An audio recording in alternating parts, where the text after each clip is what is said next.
আমার সোলারের বর্তমান ampere show করতেছে 1.6, ব্যাটারি ভোল আছে 11.18, আউটপুট হচ্ছে 1 এম্পিয়ার।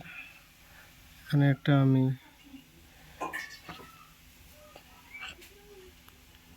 লাগাইছি, আর যেটা হচ্ছে তার 1.5 ঘন্টা যাবত আমার ব্যাটারিটার চার্জ খুব কম যাচ্ছে এবং চার্জ হচ্ছে না।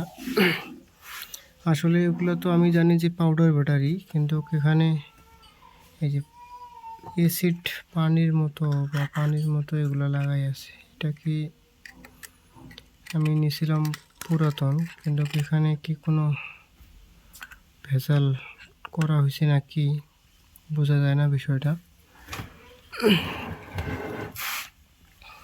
সেকেন্ড হ্যান্ড নিয়েছিলাম আমি এটা কিনে, কিন্তু বুঝতেছি না এগুলো পাউডার ব্যাটারি। আমাকে বলছে যে এগুলো অটোর ব্যাটারি, সাধারণত পাউডার ব্যাটারি হয়ে থাকে, কিন্তু এখানে দেখেন আপনারা এই যে পানি দেখা যায়, পানি বা অ্যাসিডের মতো কিছুটা দেখা যায়।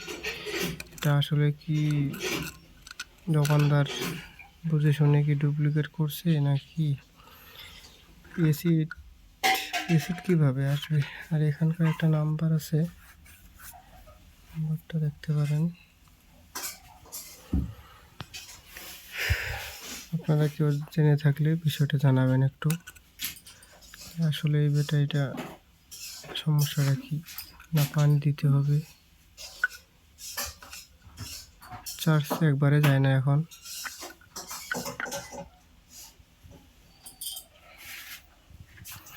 আর আমার সোলার হচ্ছে 160 ওয়াটের সুপার স্টারের।